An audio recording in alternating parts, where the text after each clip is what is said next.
The sky above Kepler-7 burned with fire. Alien ships circled the planet like vultures, firing down at the surface. Explosions lit up the dark ground. People ran for cover, but there was no place to hide. On the edge of a ruined mining town, Lena Morales crouched behind a broken wall. She wore an old marine jacket and carried a rifle that had seen better days. Her face was covered in dust and sweat. She looked through a pair of cracked binoculars at the enemy fleet above. "They're not leaving," she whispered. Behind her, a small group of fighters waited. They weren't soldiers. Most were miners, engineers, and farmers who had picked up guns when the invasion began. Now they were all that stood between the colony and total destruction. Weeks ago, Kepler-7 had been quiet. Life was hard, but peaceful. Then the Voreks came. No warning, no message. Just death from the stars. The human defense forces were gone in hours. The few ships that tried to fight were torn apart. Now the colony was alone. Lana turned to a young man named Daniel, who sat near a damaged comms tower trying to send one last message to Earth. "Anything?" she asked. Daniel shook his head. "No response? Again?" They both knew the truth. No help was coming. In orbit, what was left of the patrol ship USS Dakota floated silently. It was damaged, half its systems offline. Inside, Captain Daniel Hayes stared out a cracked viewport at the burning world below. He had once been proud to serve. Now he felt only guilt. He had sworn to protect the colony. He had failed. His crew was gone, some dead, some missing. Now he was alone, hiding in the wreckage of his own command. But far away, deep in space, something stirred. A ship drifted in silence. It had been lost for years. Its name was USS Aegis. Inside, lights flickered on. Machines started to hum. A voice echoed through empty halls. Systems rebooting. In a cold cryochamber, a man's eyes opened. Commander Ryan Carter woke up to silence. And somewhere, deep in space, the war was about to begin again. Asterisk, asterisk, asterisk, asterisk. The inside of the USS Aegis was dark and cold. Broken lights flickered. Wires hung from the walls like loose threads. Dust floated in the air. Silence filled every room until now. Commander Ryan Carter sat up slowly in his cryopod.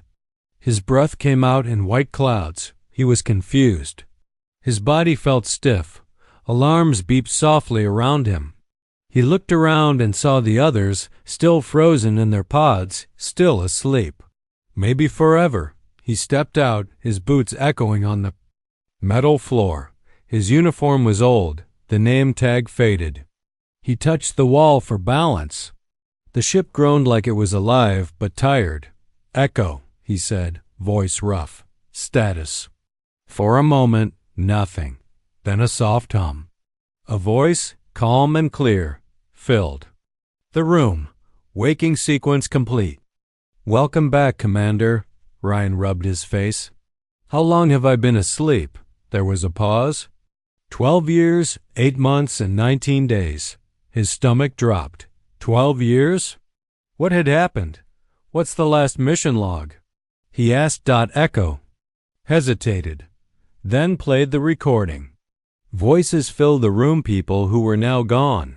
Voreks ambush, systems failing. Captain down. Sabotage confirmed. Ryan closed his eyes. He remembered bits and pieces. They had come to investigate a Voreks base near Kepler-7. Something wasn't right. Someone on board had betrayed them. He opened his eyes. Where are we? Drifting outside. The Kepler system. His heart pounded. Kepler-7. The colony was under attack. That meant, check comes. Any signals from the planet? Yes. Weak and repeating. Distress call. Human origin. Ryan stood straight. Hope flickered in his chest. Someone was still fighting. He walked through the halls, checking stations. Most systems were offline. Life support barely holding, but weapons were partially online. Echo, can we power up engines? Possible, but will take time. He nodded, alone, hurt, and lost, but not finished. And let's get to work. Outside, stars burned in the endless dark. Somewhere below, people were dying, and Commander Ryan Carter, the last man of the USS Aegis, was coming back. Asterisk, asterisk, asterisk on Kepler 7, the ground still smoked from the latest attack. Lena Morales sat inside a ruined bunker, her hands black with dirt. She held a broken comms unit, trying to fix it for the third time that day. Nearby, Daniel Harris tapped at a small screen. He was young, barely 20, but smart with machines. His eyes stayed locked on the display as strange lines of code scrolled by. "This isn't normal," he said. Lana walked over. "What do you mean?" Daniel pointed. "We're getting something new. Not enemy traffic, it's human," she frowned. "That's impossible. There's no one left." He shook his head. "Listen," he pressed a button. Through the speakers came a faint signal static mixed with words. ... Echo ... testing. This is USS Aegis ... double close. Lana froze. Her heart pounded. She had heard that name before, years ago. Long before the war turned bad, the USS Aegis had been lost. Everyone knew that. "Are you sure?" she asked. Daniel nodded. "It's real. Someone's out there." Meanwhile, aboard what was left of the USS Dakota, Captain Daniel Hayes stared at his own monitor. He had picked up the same signal. His fingers tightened on the armrest. His ship was dying. Half the systems were gone. Oxygen was low. But this message, it gave him something he hadn't felt in days. Hope. He leaned forward and spoke into the comms. "Unknown vessel, this is Captain Hayes of the USS Dakota. If you can hear me, respond." He waited. Seconds passed, then minutes. Just as he was about to give up, the speaker crackled. "This is Commander Ryan Carter of the USS Aegis. We read you, Dakota. Status report." Hayes couldn't believe it. A ghost. A ship that should have been dead was alive. He took a breath. "We are low on power, no backup, and under heavy siege. Colony is holding, but not for long." There was a pause. Then Carter's voice came again, steady and strong. "Hold on, Dakota. Help is on the way." Below, on the surface, Lena and Daniel listened in silence. They looked at each other. For the first time in weeks, Lena smiled. Above them, in the dark of space, the USS Aegis began to move. Asterisk, asterisk, asterisk, asterisk. Commander Ryan Carter sat alone in the dim light of the USS Aegis. The ship groaned as if it were tired from years of silence. He stared at the screen in front of him, watching the data stream in from the colony's last messages. Names, dates, maps, battle reports. The Varex had come fast and without mercy. They had crushed human ships, burned outposts, and now they were closing in on Kepler 7. The colony was running out of time. Echo's voice broke the quiet. "We have recovered more logs from the day we were lost," Echo said. Rand nodded slowly. "Play it." The screen flickered. An old video began. A man in uniform appeared. Captain Ellis, his former commanding officer. "If you're hearing this," Ellis said, "then you made it back." "One didn't. None of us did. We were betrayed. Someone on board worked for the Varex. They shut down our systems while we were en route to Kepler 7. They left us for dead." Ryan clenched his jaw. He remembered the chaos. The fire. The screams. Overcomes, but not all of it. Pieces were missing. He stood up and walked to the command chair. "Echo, can we send a full reply to the colony?" "Yes, but signal strength is low. Best to keep it short." He thought for a moment, then typed a message to Lena Morales and Captain Hayes. "We are real. We are coming. Hold your ground. Echo. Sent it through the dark. On the surface, Lena read the message twice. She couldn't believe it. A ghost ship. A commander who should have been dead. And yet, there it was. Daniel Harris looked over her shoulder. They're really coming? She nodded. Looks like it. In orbit, Captain Hayes leaned back in his seat aboard the broken USS Dakota. He felt something he hadn't felt in days, hope, but hope came with risk. The Varex were watching every signal. If they caught wind of the Aegis, they would strike. Fast. Meanwhile, inside the alien command ship, a high-ranking Varex officer studied the latest data. His black eyes scanned the screen. New signal detected, one of his officers said. Unknown origin, human code. The leader narrowed his eyes. Trace it. Back on the Aegis, Echo warned, enemy forces may have intercepted our message. Ryan looked at the screen. Then we move faster. He powered up what weapons? He could. The Aegis was still weak, but it wasn't helpless. Not anymore. Out in the stars, the war was changing, and the ghosts were waking up. Asterisk, asterisk, asterisk. The USS Aegis moved like a shadow through space. Its engines were weak, its weapons slow to respond. But it was still the most dangerous ship in the system. Commander Ryan Carter stood on the bridge, eyes locked on the display. Enemy ships circled. Kepler 7 like wolves. Varex warships. Fast, deadly, and hungry. Echo's voice came through the quiet. Enemy fleet detected. 6 hostiles in orbit. 2 dreadnoughts, 4 destroyers. Ryan frowned. That's more than we can take head on. Correct. Echo said. But we can use stealth systems to get close. Deploy drones for intel. Support ground forces from behind enemy lines. He nodded. It wasn't much of a plan, but it was all they had. Meanwhile, on the surface, Lena Morales sat in the command bunker, watching her screen. Daniel Harris stood beside her, fingers tapping nervously on the desk. They're not going to make it, Daniel said. Even if they get through, they won't last long against that kind of firepower. Lana didn't answer. She just kept reading the data coming in from the Aegis. Maps, scans, weapon specs. Then something changed. Wait, Daniel said, eyes wide. They're sending us something.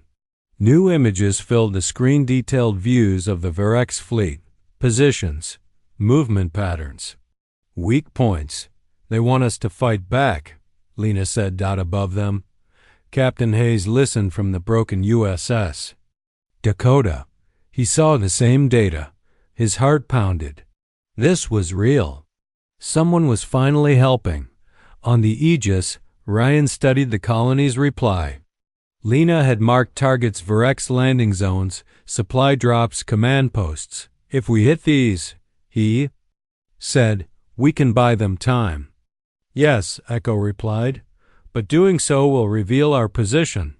He looked at the screen one last time, then gave the order, launch drones, begin recon mission. Outside, small machines slipped from the Aegis S-hull, silent, fast, invisible. In the dark of space, the battle began not with fire, but with information. Below, Lena gathered her team. Listen up, help is here. We're not just surviving anymore. We're fighting back. No one spoke. Then, slowly, nods. Hands tightened on weapons. Hope had arrived. And now, they were ready to strike. Asterisk, asterisk, asterisk, asterisk. The first strike came from the dark. Silent. Drones from the USS Aegis slipped through enemy lines, unseen by the Varex fleet. They moved like ghosts, planting sensors, mapping ship layouts, and waiting for the signal. Commander Ryan Carter watched from the bridge. His hands gripped the armrests. Every second counted. All drones in position, Echo said. Then light them up, he gave the order. One by one, The drones activated their payload, small but powerful charges placed on key systems of the Virex warships. Explosions bloomed in silence across the cold vacuum of space. Alarms flared aboard the alien command vessel. Officers scrambled. Weapons fire went wild. In orbit, Captain Hayes saw the chaos unfold from the broken USS Dakota. He didn't waste time. He locked onto one of the damaged destroyers and fired everything he had left. Lasers cut through armor. Shields failed. The destroyer exploded in a flash of red and white. On the surface, Lena Morales and her team moved fast. They used stolen Virex tech to jam enemy comms and redirect power to old mining lasers repurposed as cannons. Now, Lena shouted. Her fighters hit a forward landing base. Heavy fire tore into Virex positions. Surprised and unprepared, the aliens fell back. But victory was never free. In space, the Dakota took a direct hit.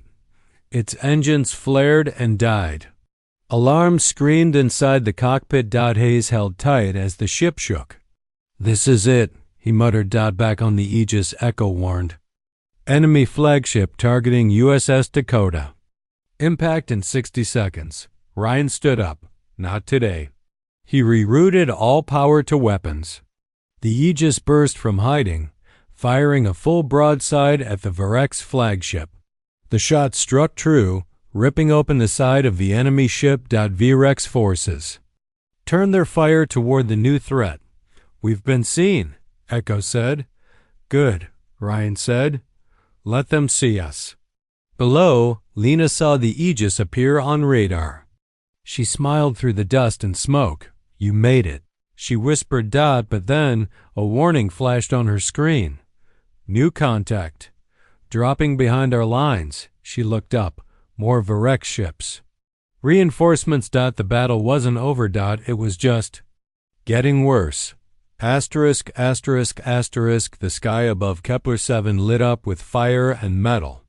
The USS Aegis weaved through enemy fire, its hull shaking from every hit. Inside, alarms screamed. Lights flickered.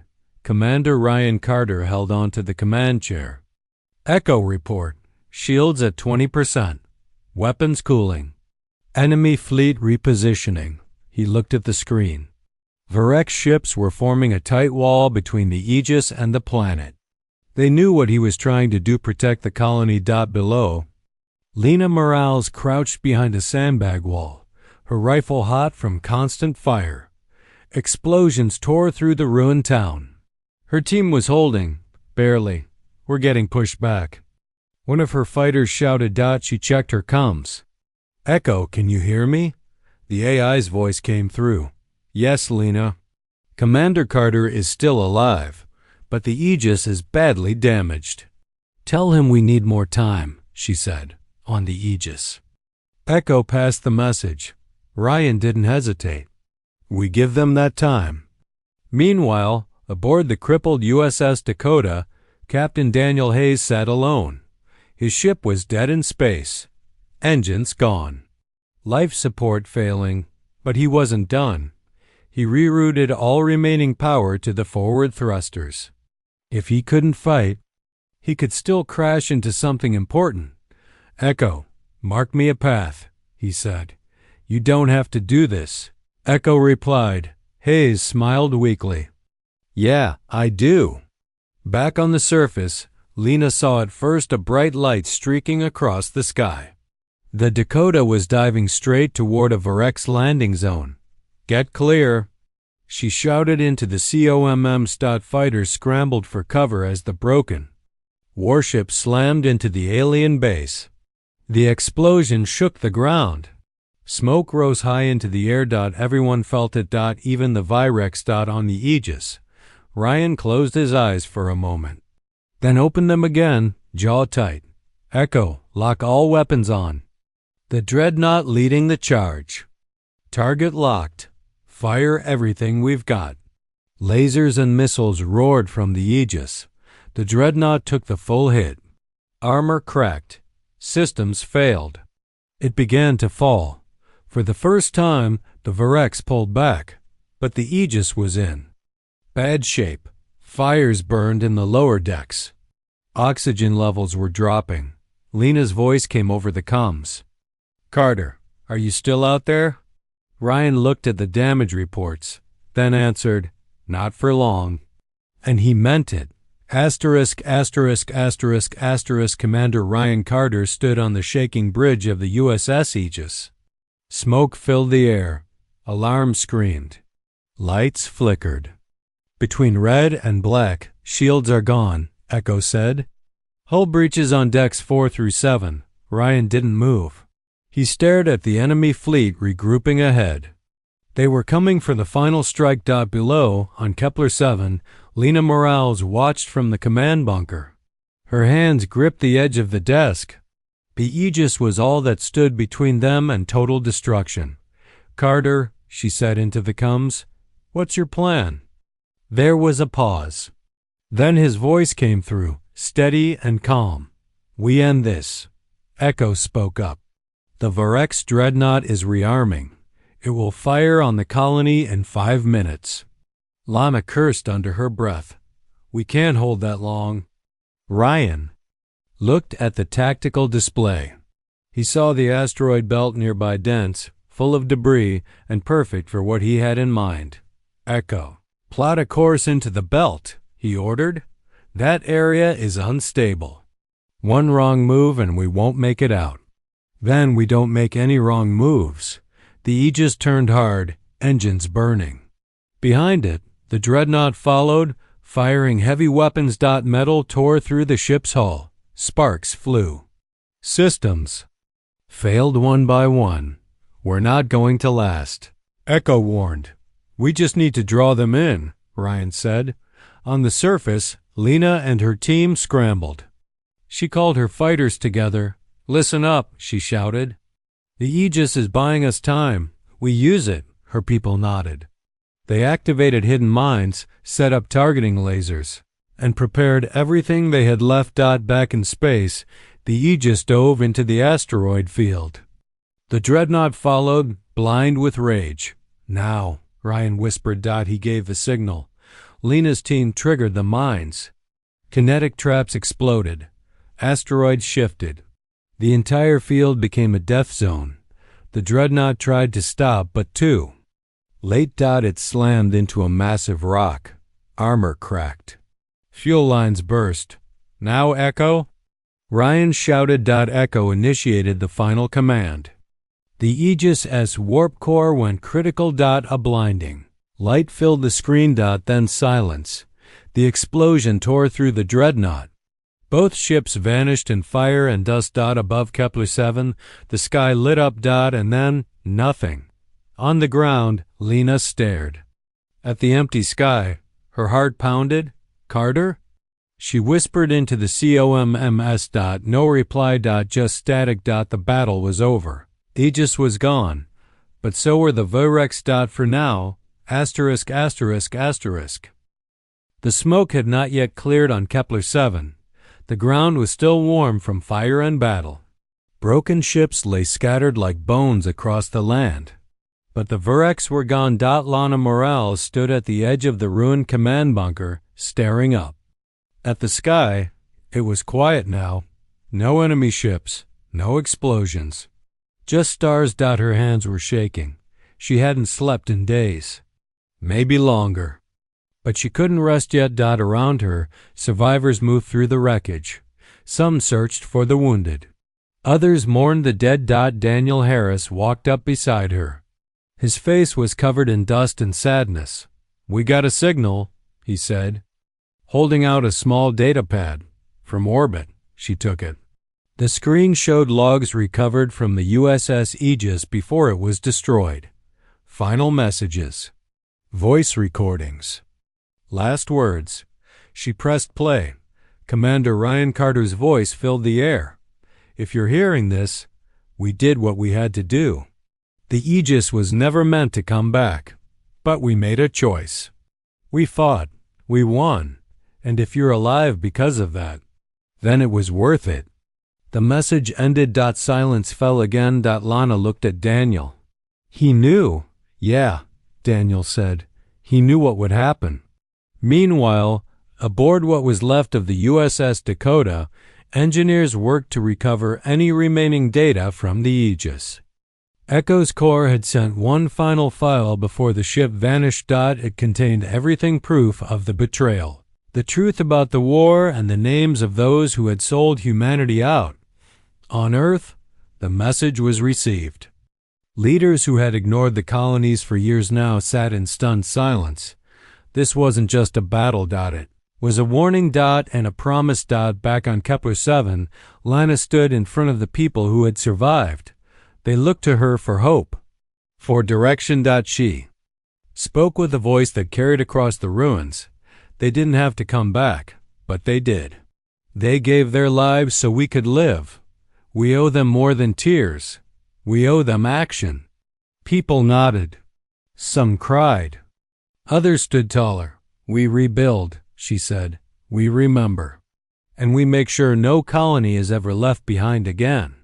Above them, the stars burned bright. And far away, in deep space, something else stirred. Something watching. Waiting. Alive. Asterisk. Months passed on Kepler 7. The fires had cooled. The dust had settled. Life was returning. New buildings rose from the ruins. Fields were planted again. Children walked through streets that had once been war zones. In the center of the colony stood new monument made from pieces of the old U.S. Dakota and the USS Aegis. It bore names, too many names. Heroes who had fought and died to save this world. Lana Morales stood before it, watching the sun rise over the horizon. Beside her, Daniel Harris held a small data drive. They finished decoding the last file. He said. She looked at him. What's on it? He handed it to her. It's from Echo. She inserted the drive into her tablet. The screen lit up. Echo's voice filled the air. Message log. Final transmission. Commander Ryan Carter. His voice came through, calm and steady. If you found this, then we succeeded. But this war isn't over. There are others like me. Other ships. Other commands. And they're waking up. The message paused. We were left behind. Forgotten, but now we return. The screen went dark. Lana stared at it for a long time. Then she smiled. Far away, deep in space, something moved. A signal blinked across the void. Another ship was online. Then another. And another. On Earth. Leaders watched the reports come in. Colonies across the stars sent word of strange readings. Old human tech reactivating. Lost ships coming back to life. A new era was beginning.